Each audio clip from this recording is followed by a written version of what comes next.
Good evening and welcome to the Journey Home. My name is Marcus Grodi, your host for this weekly program. I know I've said many times, but I still say it and mean it, that this is a great privilege that I have from EWTN to introduce to you men and women who, because of their love for Jesus Christ, because of their desire for truth, were also drawn home to the Catholic Church. And they're here to talk about their journey.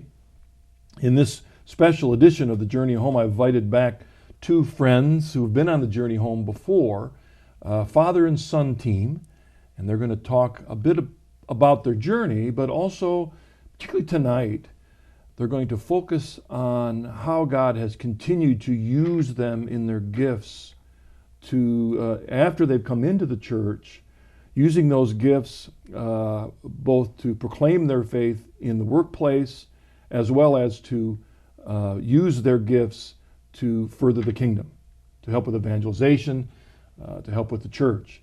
And my guests are Doug Lowry and his son Kevin. They're both former Canadian Presbyterians, and they're here to talk about their journey. So welcome back to the Journey Home. Good to be here, Marcus. Kevin, it's good to see you. Good to see you.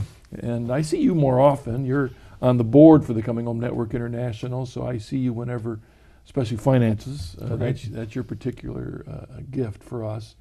And Doug, I hear a lot about the computers searching software and programs that you've been working with. So we'll talk a little bit about that in a moment.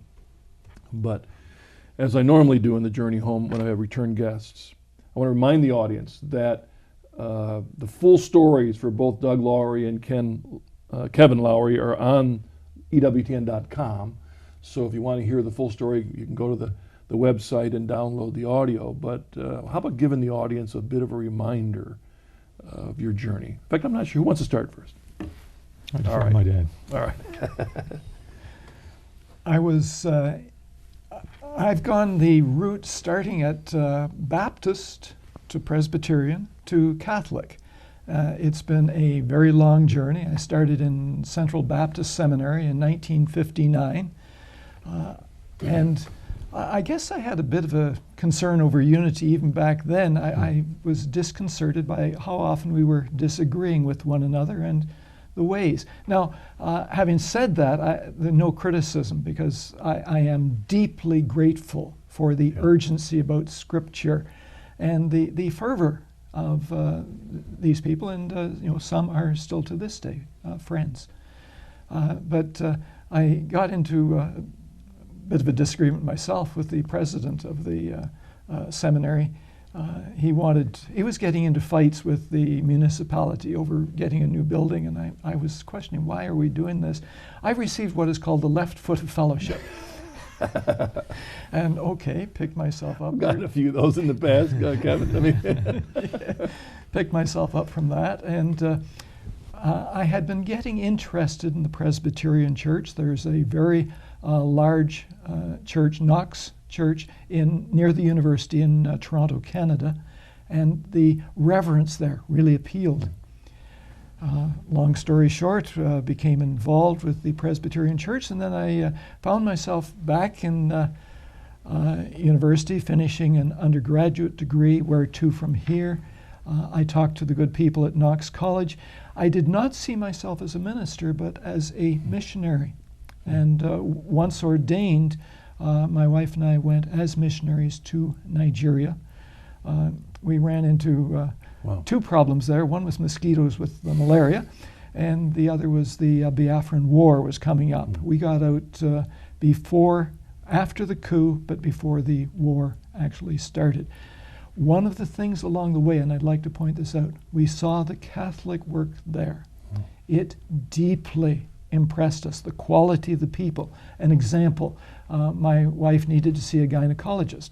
We went way off, 40 miles into the bush to Nowheresville, crossing rivers by rafts, and we found this Belgian nun who had such a string of letters after her name, it was ridiculous. There she was in a bush hospital, and competent and giving of herself for the people. That spoke to us. We got out before the war. A lot of the Catholics stayed in. That spoke to us. So that led to 27 years as in the Presbyterian Church. Started as I said, as a missionary. I moved back and forth between the business world and academia and the church. And so I seem to be doing those in parallel through the years. I took a rural Presbyterian charge. There's an education for you. You're stepping into what for me was a very different world. And one thing I learned, education is not all it's cracked up to be. I had the fancy letters after my name. I found people with grade 8 education who were a lot cleverer than I will ever be. And I found often in these same people a wisdom to which I still aspire. So that was a very useful experience.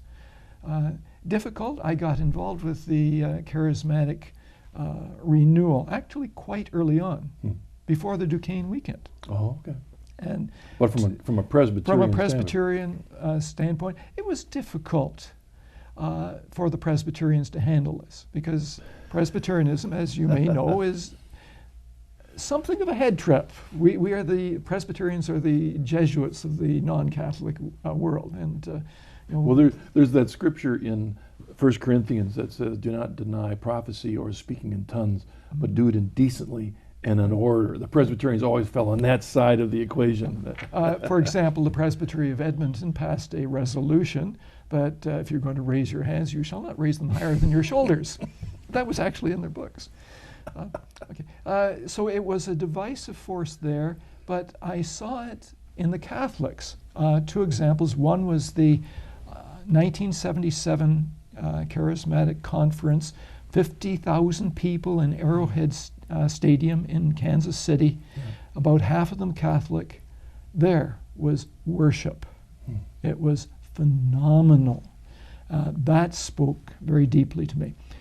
We were living in Kitchener-Waterloo in Ontario, Canada at the time, and a friend was giving a series on prayer, teaching us, and are there any Catholics here? There are none. Oh, to learn about prayer, we should have Catholics here.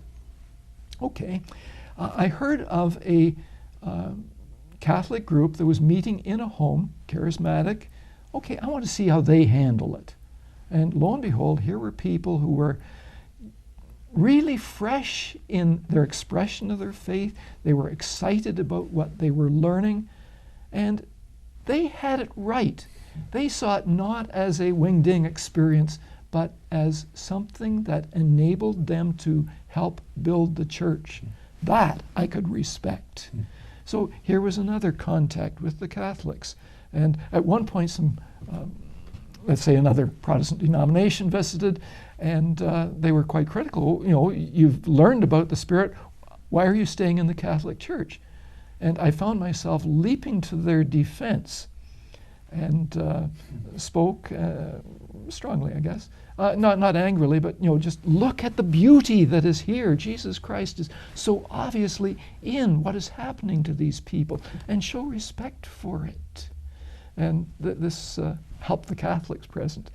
The story goes on. Kevin will tell you a bit about Franciscan University, his first and second experiences there.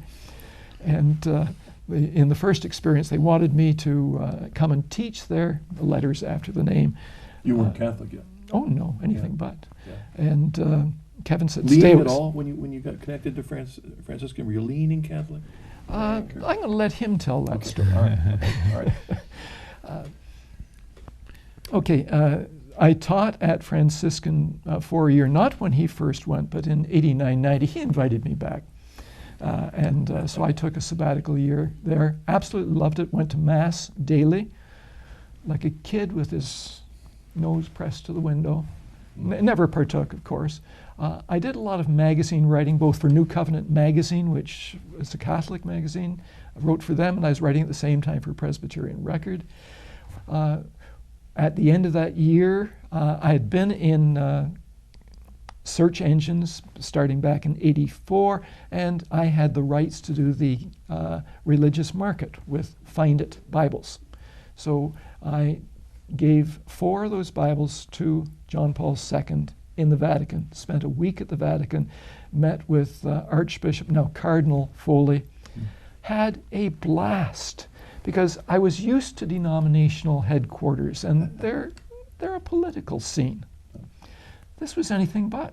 Foley here was not, to me, he was a prince of the church, and I'm glad a pope finally agreed with me and gave him his red hat. He was a marvelous man, and his faith witness to me and his letters since then, we corresponded over the years. Absolutely loved it. This was a major step. We went back to Steubenville in 1992, still Presbyterian. I left. The hard thing in leaving the Presbyterian Church, I had a very visible job. I was one of the 3 clerks of General Assembly. I don't know if it's an important job, but very highly visible. Yeah. And we saw the 3 streams of the church, the traditionalists, the heart religion people, and the social action people, jockeying for position at every General Assembly. I was sitting there taking the minutes and advising a bit on process. And the 3 clerks, we had this feeling, who else is praying that we can somehow bring these streams together and find unity? Unity was my passion. If people want to go back and listen to the old tape, September 29, 1999, on Journeys Home, that was what brought me into the church finally, that striving for unity. So we came in 92 to Steubenville, hoping that a job would open up. In 93 it did open up, but also something else happened along the way, and I'm going to let him tell that story. All right. Well, I had a much different experience, as you might imagine, because I grew up as the son of a Presbyterian minister, so my job was to sanctify my parents through giving them lots of challenges. He succeeded. Yeah. So partially as a result of that, I found myself being approached by my dad, who had read New Covenant magazine and written for it.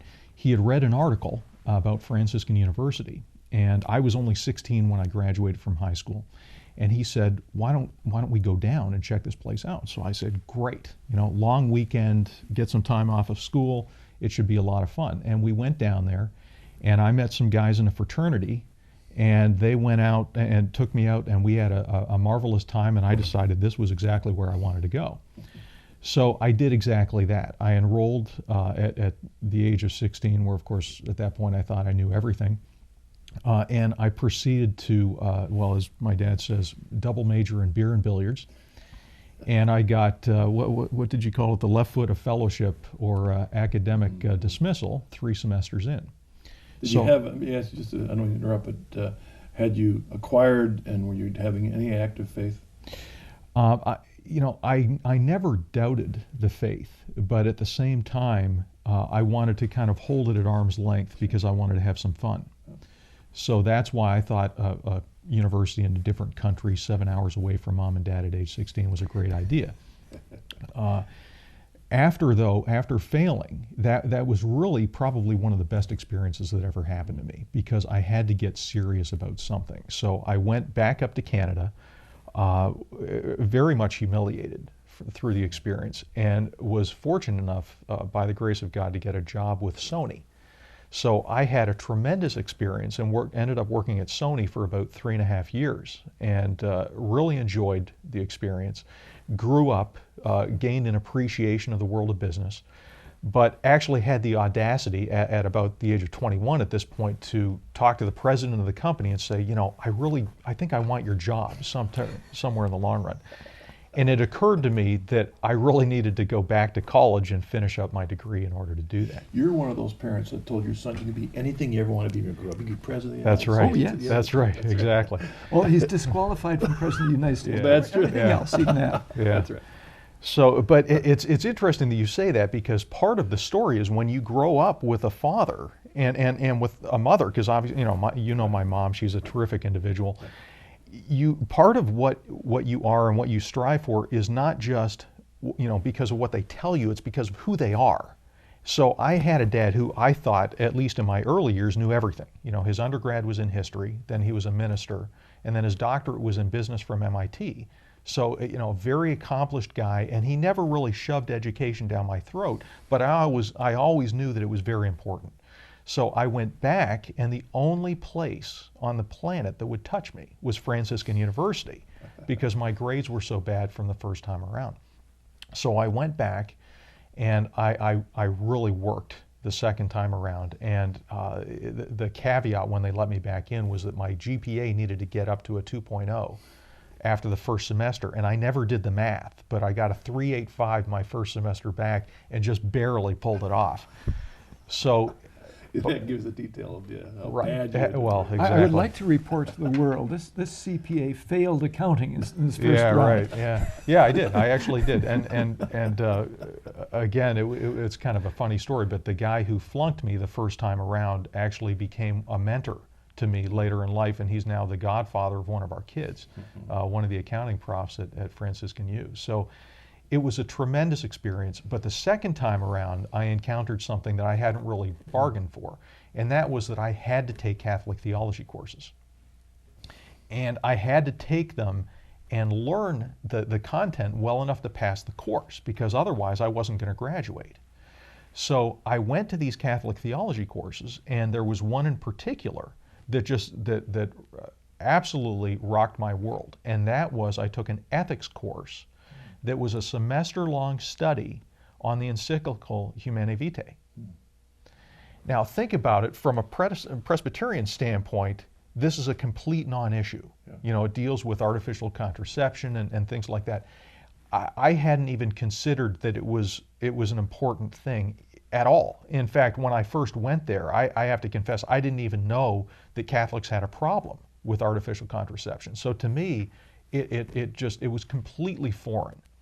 But I went to this class, and I started being completely, almost, repulsed by the whole thing. And then as I got into it, there were a number of points where I thought, wow, that's pretty interesting, And then it went from that to, boy, that makes a lot of sense. And finally, by the end of the course, it was almost irrefutable. It made so much sense. So that was, at least for me, the first sort of crack in the wall that got things rolling. Because when I had grown up, I was bounced around to all kinds of different denominations. My best friend was I think he was a United Church of Christ minister's son, and then I was exposed to Baptists. I went to a Pentecostal school for a while. I went to a Quaker high school. I mean, I saw everything under the sun. And they all had fundamental, areas of opposition to one another. So I thought, okay, nobody really has it all right, but we'll figure it out on the other side. And as long as we're Christian and we're somehow living that faith, that's really what's important.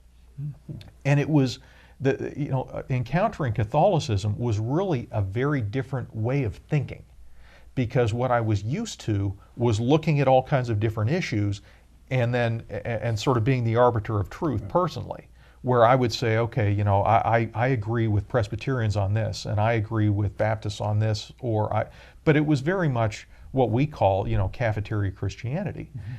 What I found was through the conversion process was that it started with birth control, but then it went to, the communion of saints, then it went to Mary, and it went to all these different issues, and it was just one thing after another, where I was challenged with something in the classroom.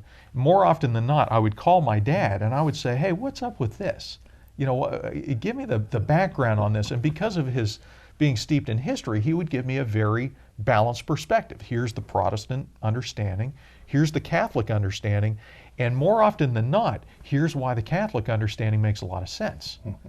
So that's when, as I say in my conversion story, which is in Surprised by Truth 2, as you know, I say that's when I discovered that my dad was a closet Catholic.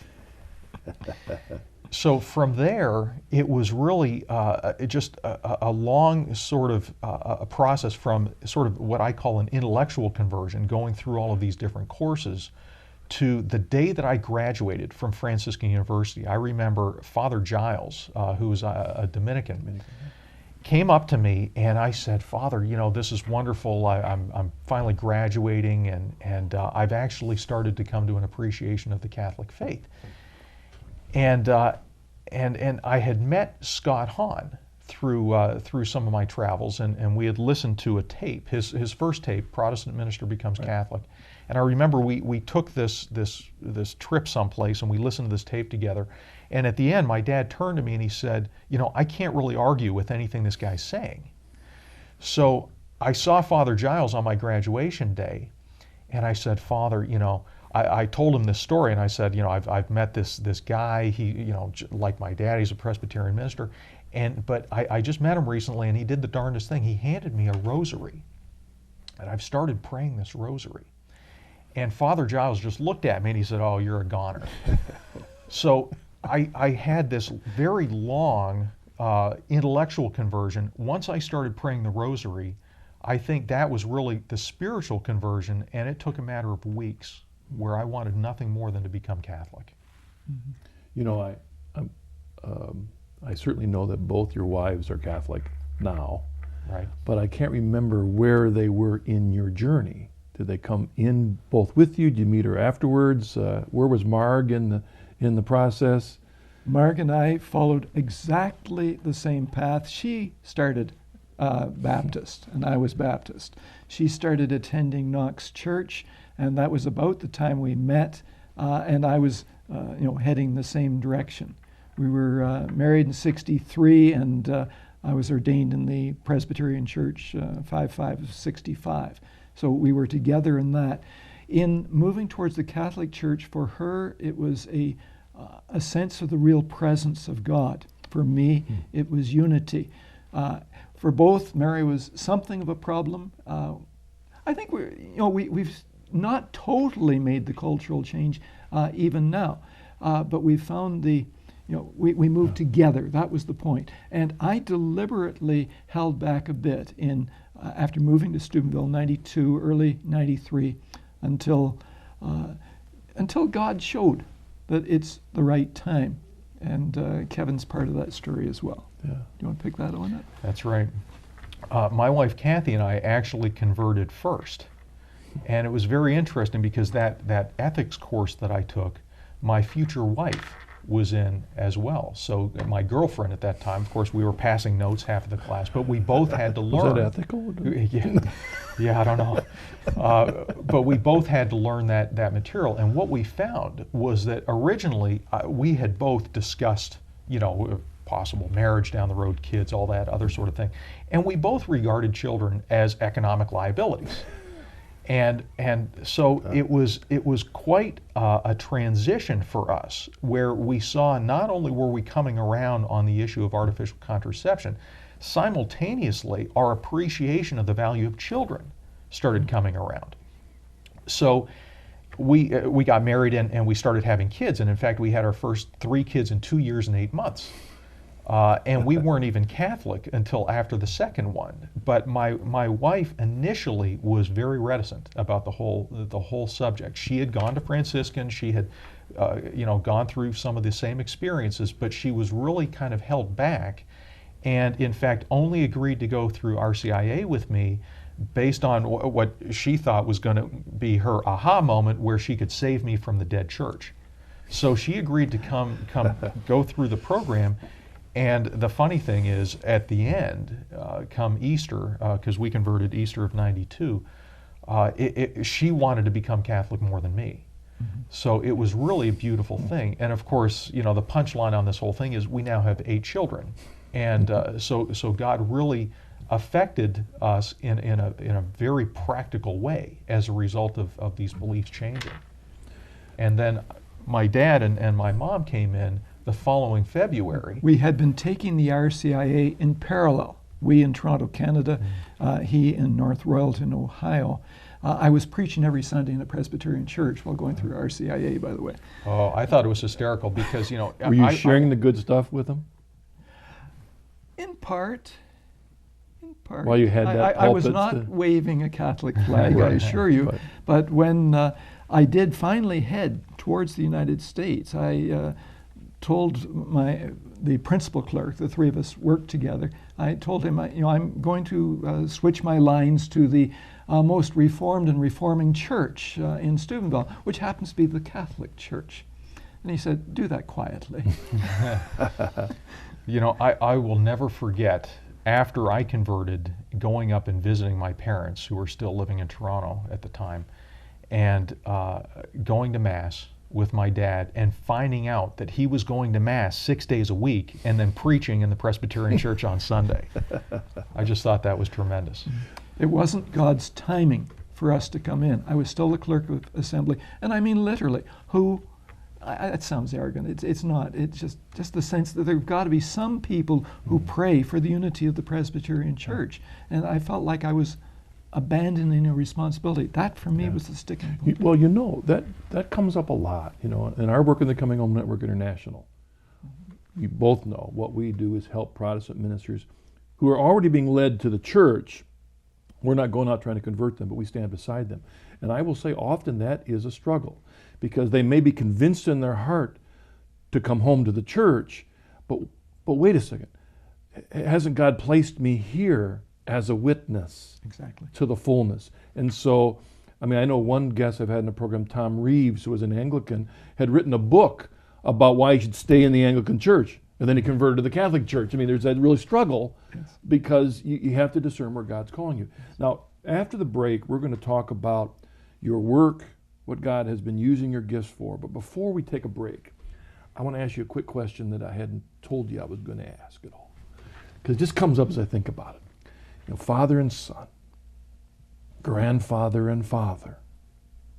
But you talked about you going through a change in why you wanted to be better in life. And it makes me think about that transition that Thomas Aquinas and others talk about, from servile fear to filial fear. Servile fear, we obey God because we're afraid. I don't want to go to hell. I don't want to get punished. Filial fear is I want to serve him because I love him. I want to honor him. And that's the change that we fathers want to see happen with our boys. We bring them up with a 2x4 and whatever it takes, but we want them to want to do it for our parents. That's what you were talking about. Yeah, that's exactly right. And it's interesting because, as I said, my experience was radically different than my dad's. The one thing that I appreciate about my dad is that he never gave up. So he kept loving me through all of the difficulties that I presented as a teenager. Well, now God's gotten me back, because I now have 4 teenagers. And it's been a very sad thing for my wife and I, but my oldest son has just recently announced that he's left the church. And what I'm trying to do is to do the exact same thing for him, which is never stop praying for him, loving him, and trying to love him right back into the church. But it has to be his faith. Yes. It can't be mine. As I think it was Bert Gezi who said, and I love this, it's always stuck with me, he said, God has kids, but no grandkids. I thought that was beautiful. But for me, it was catching a sense of the beauty of what's in the church and being able to appreciate that first intellectually and then spiritually. And I of course, pray that my son will see the same thing. Well, and I know there's a lot in the audience, because we know from letters of Catholic families who moan the fact that their children that they thought they brought up in every way in the church, but are now out. But the point of every Journey Home program is that a lot of the guests were Catholics, left the church, or were Christians and left the Christian faith, but are back. Could I put in something about persistence? Yeah. My definition of love, after several decades, is that love is persistence in a free choice to pour out self for the benefit of another. And if there's no persistence, I'm sorry, it's not love. So you keep at it, you keep at it, you keep at it. We use words when necessary in the Franciscan sense. We live the faith before them. Keep on, keep on, keep on, and offer that process to God. And I'd say He uses it. It's God's timing. It's exactly. both and His work of His grace and our free will to respond. But it's part of it. Let's take a break. Come back a moment, and we'll particularly deal after the break with how both these men have used their gifts for the service of our Lord Jesus Christ. See you in a bit.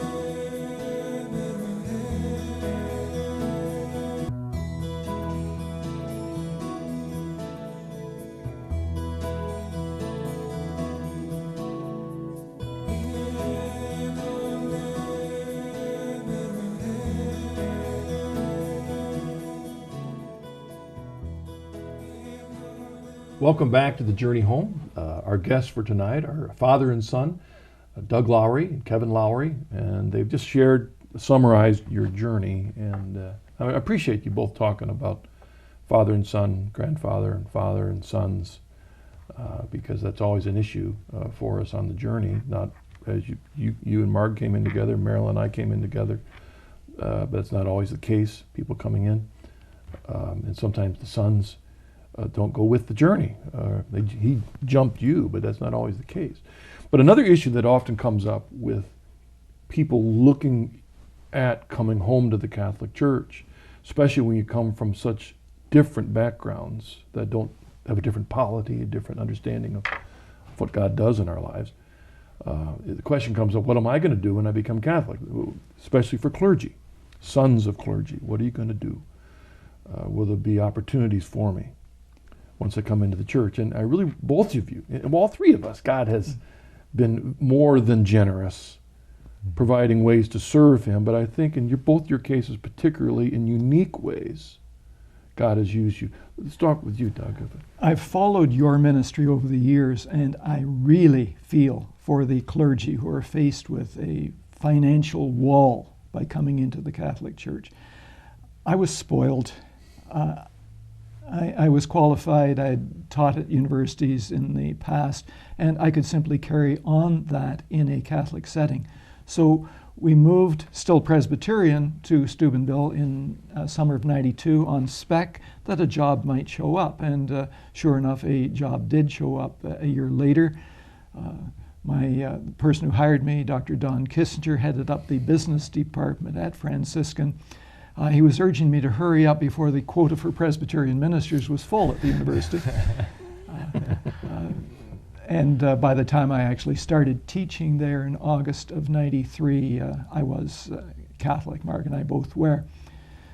So I had 11 and a half delightful additional years. I had the 1 year earlier, 11 and a half more years. They asked me to teach marketing. Oh, okay. My field was actually third world development and international business, but that's beside the point. I learned a lot of marketing in a hurry, or they say that those who can't do teach, so I taught marketing.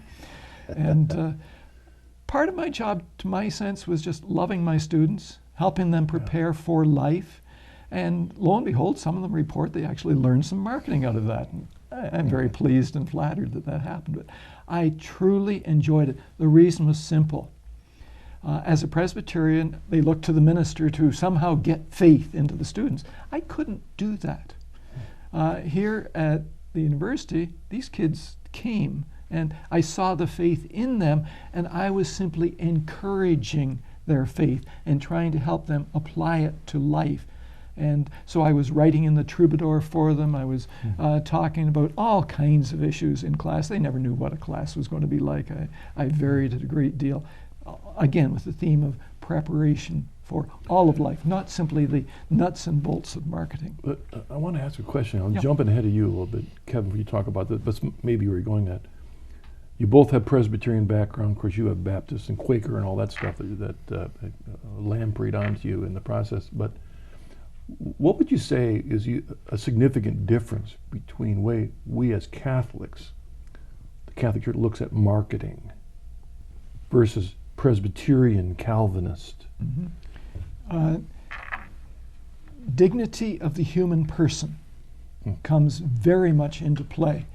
And the whole notion of servanthood. So I built what I called servant marketing and was contrasting that to, I use Wall Street Journal as one of my textbooks, literally. So every day, here's what's happening out there, and here's what the correction would be for it. And when we landed in our mess, our various messes along the way recently, no surprises there whatsoever, because the dignity of the human person was getting trampled upon, where there was this emphasis on you have a fiduciary duty to make money for your shareholders and a total focus on that, and all the other stakeholders got lost. Well, the dignity is for all persons. We in the Catholic Church, of course, emphasize it for the unborn and the people who are getting quite old. Yeah. Dignity for all. Dignity, by the way, for those who disagree with us. I've done some work recently putting the health bills up on the internet, and I very deliberately did not slant it in any way. I was there to serve all. A major experience in my life, by the way, I learned more theology in this than I ever learned in school. In the back of an ambulance, I did 7 years, 400 to 600 hours a year as a volunteer ambulance attendant. And I learned a lot of theology there. And what life is about, it is servanthood. Life is about giving, not getting.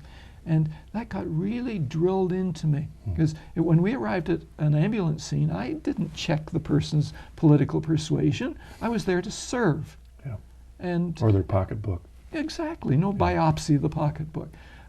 And I learned so much from that experience, and I am so deeply thankful for it. And there you are. I mean, you're in the financial world now. That's your life. Right. I remember going to Franciscan University, and one of the first things that they did was they put me through these aptitude tests. So I sat down and took this long test, and lo and behold, I rated very high for the ministry or business. So you can imagine what I picked. I ran as quickly as I could towards business. But it's worked out very nicely. I got into accounting, as I said, at Franciscan U. I became a CPA after that. And it was really interesting because I got to have a very broad array of experiences in the business world with all kinds of different businesses, and met lots of very dynamic people of all stripes and persuasions.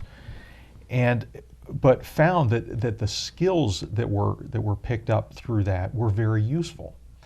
And one of the things that had a profound influence on me was my dad had run across a book called Practicing the Presence of God by Brother Lawrence. So I had heard about sort of this spirituality, about everything that we do out of love for God. And I'd heard that for a long time. And very early after my conversion to Catholicism, I was introduced to Opus Dei. And I to this day, I have a tremendous admiration for the spirituality of Opus Dei, because I guess in my small mind, it really was directly correlated with practicing the presence of God, because there's so much of an emphasis put on sanctifying your work. So all of a sudden, living out the faith, the goal was really faithfulness. And I didn't have to go into the ministry to accomplish that. I could do it just through, as I think Mother Teresa said, blooming where you're planted. I had a wife, and I had children that I needed to provide for. I needed a job, and I needed to do the best that I could with that. And yet I could love and serve the Lord every single day. So that persists to this day.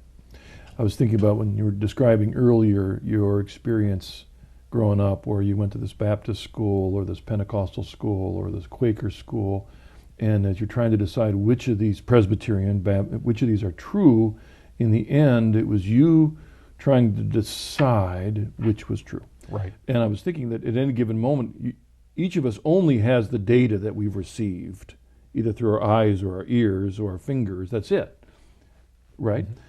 We have the conscience that's been placed there. But let's say the Baptist was a better speaker, more lovingly convincing, and that Quaker, that particular Quaker, stuttered or whatever and couldn't get it across. So that's going to influence what you choose. You know, when you're trying to figure out from a marketing perspective what's the ethics and the value of how to live your business, how to handle your money, there we are with all these voices in the world. Right. You know, how do you decide? In your sake, and the church teaches us there's a key element in this, and that's the human person. And it's not just trying to figure out if it is. You begin there because it's a trustworthy voice. Then from there, you decide how to move out. I mean, you're teaching it from the pulpit in the classroom, and then there you are living it in a big business. Sure.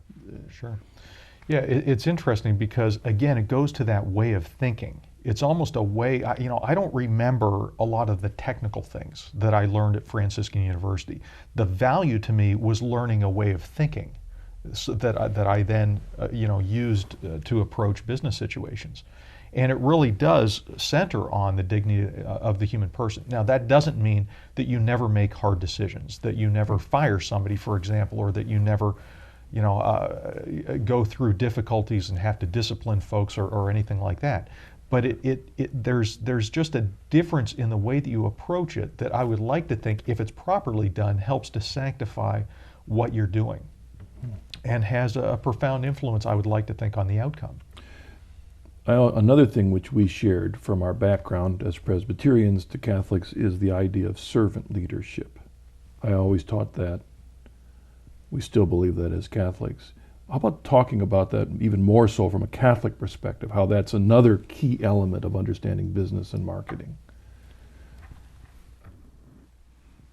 Because I even think, when I think about you, I know you're committed to servant leadership, but how do you be a servant leader in the midst of a culture that doesn't believe in servant leadership? Right. Well, and I'll tell you, that's not always easy. I was going to say, that's tough. Because I work for a large company. My particular division has about 200 people. And the way that I look at it, I am really there to equip each of them for success.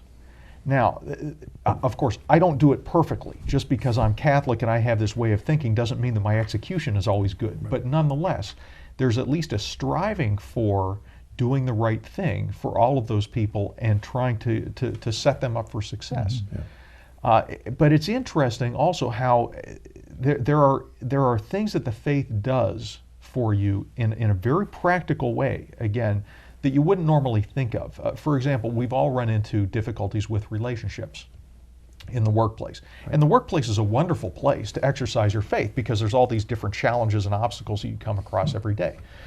There was a guy I remember years ago who was an audit client of mine. I went out as part of a team for my CPA firm, and we were there to audit this company. There was a controller of the company who was a jerk. He was no judgment implied. Well, he was obnoxious. He was just everything. He and I just didn't see eye to eye from day one. And what was fascinating to me was, at the end of that job, I got the worst evaluation I've ever gotten in my career from a guy who has been since a mentor to me and who I have tremendous respect for. It's one of the best lessons that I've ever learned. And the interesting thing and the faith aspect of this was, after receiving that evaluation, I resolved to pray for this guy, even though every piece of me just didn't like him. And I started praying for him regularly. And I started praying for this guy, and it was interesting because over the next 18 months, our relationship did a 180.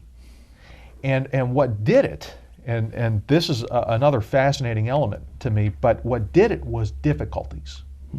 It was hardships. It was the fact that we got into the next year's audit and everything kind of blew up. It was a bad year. They had all kinds of crazy stuff going on.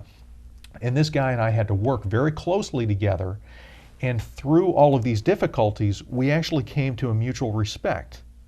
And whereas he didn't, jump up and down and embrace the faith or anything at the end of the project, we really came out of that with a solid friendship and with the relationship being healed. And as I look at how my faith facilitates my work, I look at it now, and it's in some ways very simple. I look at the Eucharist and I see it's a sacrament of strength. And sometimes when I just feel like I just can't go on and I've got 1,000,001 things on my mind, I go and I embrace the sacraments. I look at confession, and the last time I was on this program, you and I talked about this at some length, and I love confession. I think confession is the greatest thing since sliced bread.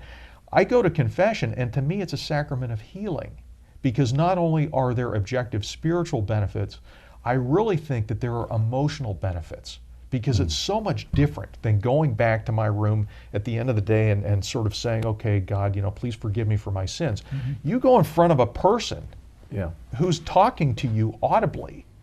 And that, of course, I can't forget it almost seems like God knows us better than we know ourselves. Oh, no question.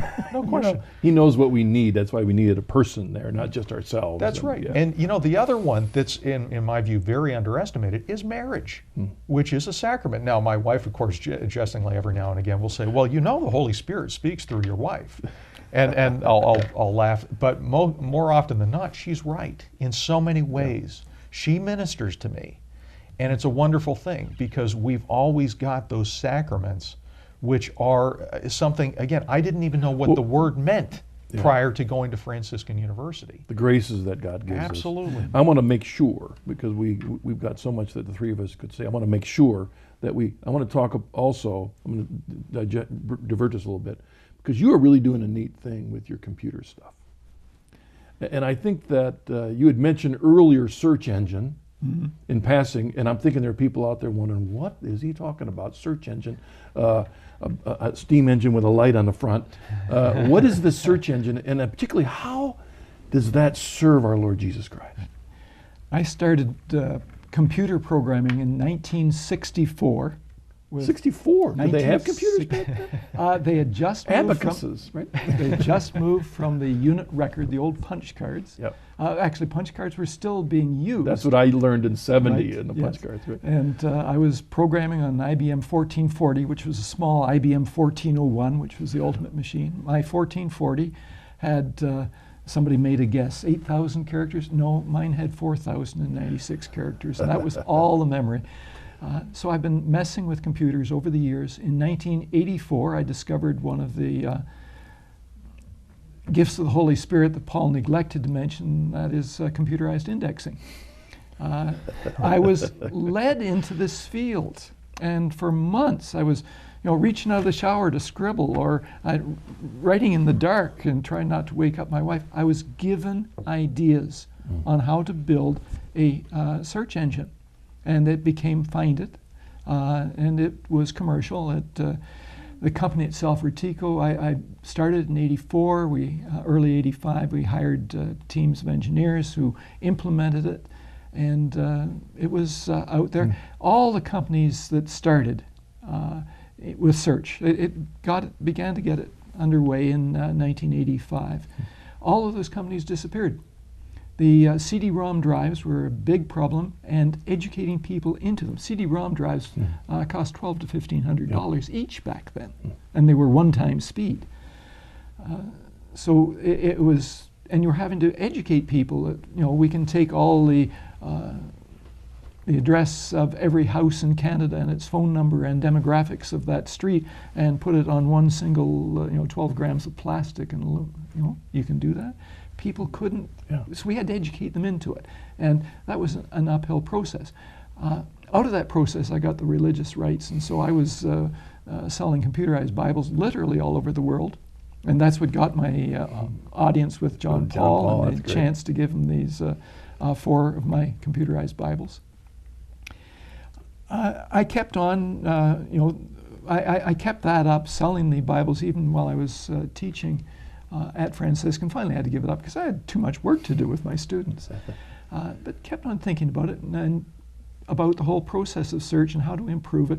And I was watching my students and their frustrations with using the early internet search engines. And those frustrations, I'm sorry, they've not gone away. When you try to find something, you're told there's 50 million hits. Well, I didn't really want 50 million. 36 would do just fine. And give me ones that are good. In 2000, I was given a set of ideas which slowly expanded out. I was able to show it to a class. In 2003, we were talking about computers, computer security, things like that. And they got all excited about my little search engine. I kept at that part-time until I retired. I retired 5 years ago. So I did 4 years part-time, 5 years full-time, all as a volunteer. I've not made a dime out of this process. I hope we will. And we're trying, we've got a colleague, Colonel John Scott, trying to set up a marketing firm so we can begin to move this out. Because we do rather neat electronic books right now. Half the size and far better. Well, I shouldn't say it. I'm not a competitive person, no. More meaningful search, that's what we're into. And we use a very simple notion. When people talk to one another, they put words together. And if you put a word here and a word 4 paragraphs away, those words aren't related. If those words are close, they're related. This proximity search has been around for decades. But when you do it to large quantities of search, it takes too much in the way of computer resources. I was given the gift of an approach which I've patented, which licks that problem, so that I can, through my software, tell exactly how close words are, and I simply take where are the fewest intervening words. That's your first hit, and I rank it down, so the ones that are more spread out are further down. The most meaningful ones tend to come right to the top of the hit.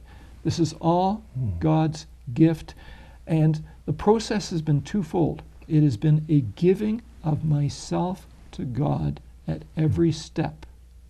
And it's been taking the ideas that I'm given, and I put them in C++ code. And I measured it a year and a half ago, it was 375,000 lines of code. Is it that I'm slow? That's a big stack of punch cards, isn't it? That would be. Is it that I'm slow, or is it that I'm trying to bite off something that other firms have 20,000 people to do? Literally 20,000. We've been getting there. It's a slow process. The objective, yes, make money. Figure out tuition for 8 kids for university. Right. Yes, we want to make some money. But for the Catholic side of it, here is my ambition: to take all the Catholic documentation from, say, the year 28 AD and make it accessible. And I'd love to do it for free if we can, although servers cost money. Right. And if people take this project seriously, we're going to need a lot of servers. I hope we can get other people involved with us who would like to be part of this. What I'd love this right now is some C++ programmers who are looking for some volunteer work. Step right up. Right now, though, they if they went to the internet, the CatholicFind.com. And this is what I think, audience, that things like this, which are just amazing today, because for evangelization, for personal spiritual growth, for sharing with someone next door that doesn't understand what the Catholic Church really teaches. 150 years ago, you had to go find a book, or go. Maybe it's in the library, maybe it's in the bookstore. Now it's at your fingertips, and so what can they access now? All of Vatican II, all of John Paul's encyclicals, a very rough copy of the early Church Fathers. I would love some help in getting better early Church Fathers, because it affects so many. I watch your program. Well, and so many people. Well, let me mention though, because certainly if we go to Vatican website, we can get all the church documents. We can get Vatican II. The early Church Fathers are available. What's unique about Find It for your audience? Find It's the old name. The current name is Marpex, M-A-R-P-X. My firm name is M-A-R-P-E-X, which is the Hebrew word for healing. Yeah. Okay.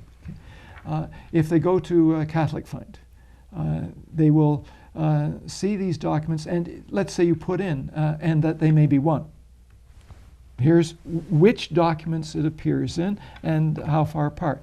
As of this moment, I live with a 3.2 million word limit. I've proved that we can take this, I hope this year, to 13.4 billion words, and I'm aiming for the next level, 56 trillion. I've got the entire design. It's there. I know it works. It's simply the hours, and I'm putting in the hours, but whether I'm slow or I'm doing something too big, it's a long, long process. But we have a lot that we could take commercial, but my real dream is the Catholic faith laid out, all the documentation, all the good books. Very accessible. By the way, Brother Lawrence is there, of course. Of course. G.K. Chesterton is there, of course. You can't do without G.K. Chesterton. But it allows people to get at meaning very quickly. Yes. Yeah. So if they have particular questions, it's just easier to find things based on the fact that the search system is one that's really been developed jointly with the Holy Spirit. Because one of the problems we've gone from, information that's sometimes hard to get to so much information. Right. Yeah. The devil laughs in a way, yeah. So, right. So bring it in, focus us in. What is it that I want? The major search engines make 2 errors. They search too much at once, and here's something with 50,000 words. It's got the 2 words you want, and they also give you what you didn't ask for. They say you need this, so we're going to give you this, whether that's what you asked for or not.